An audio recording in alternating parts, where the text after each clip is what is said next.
All right, what we have here is an RF input board. This is from DX World. They made this thing. I bought it. And what I want to do is I'm in the process of modifying it.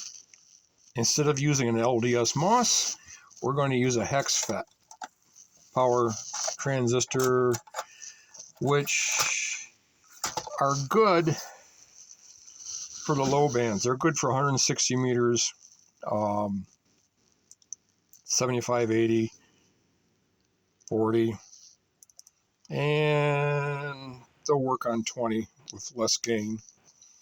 So what I did was I changed some things in the DX World.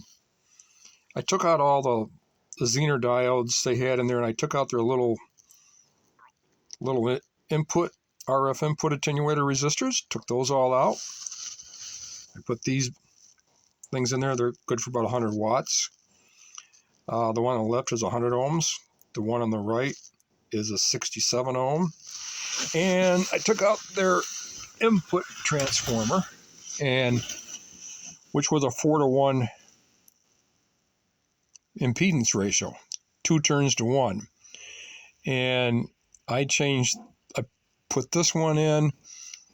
These are 43 ferrite material cores.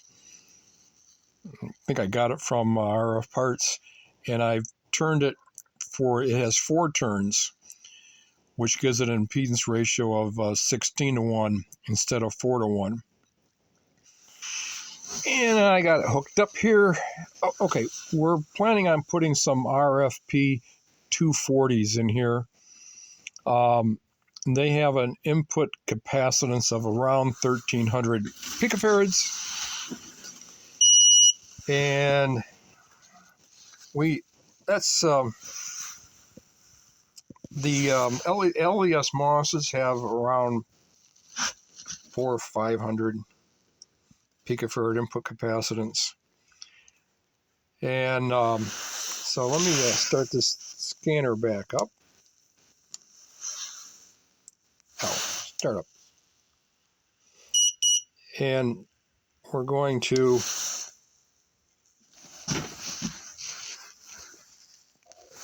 scan. Okay, one channel on my scope is connected to the input transformer input. That's this guy. The other channel is connected to one of the push-pull outputs of the input transformer. And we're going to hit the scan button on this thing.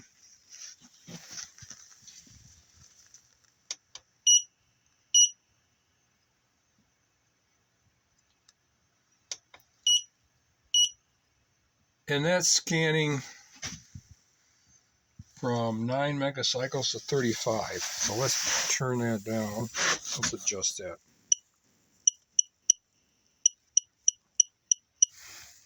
Going the wrong way. Okay. Let's scan that. That's from a half a megacycle to 21 megacycles. Take a look at that.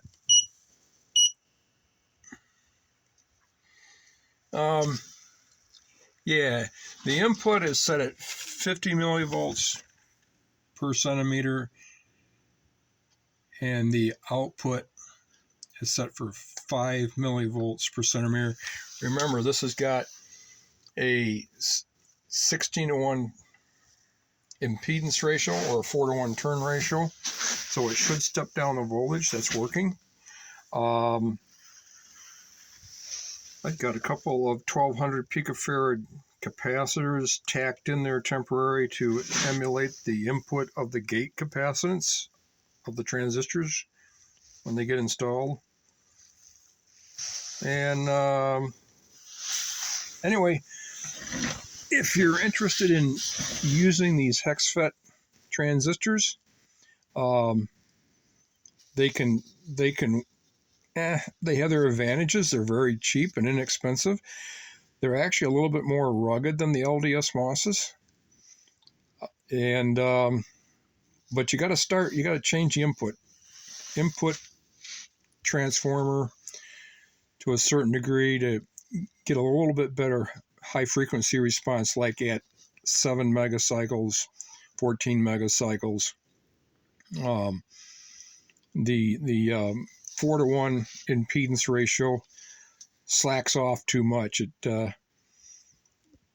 It loses a lot of gain past 20 meters. Matter of fact, 20 meters is only good for about maybe 10 dB a gain, whereas 160 meters would be good for almost 20 dB a gain. And by the time you get up to 6 meters, you got like 4 dB a gain. Not much, but it's something. Anyway, that's I'm going to do a series on each part of this amplifier project as I go along.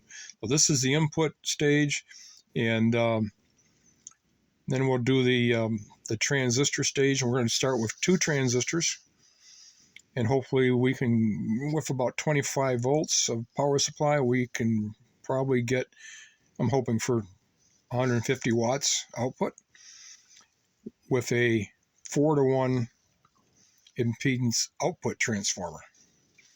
And we're going to play with that. We're going to change output transformers. We're going to change the number of transistors. We're going to add more transistors to it. Bigger power supplies. We're going to see if we can get this thing out to legal max. But maybe we just, if you just want a 100 watt amplifier for your QRP radio, or if you want to go legal max, we'll try and cover all that with this little project. So stand by for more. I'll put more of this. I'll make this into a series on my YouTube channel. 7 streets from now, me, KB8KCO.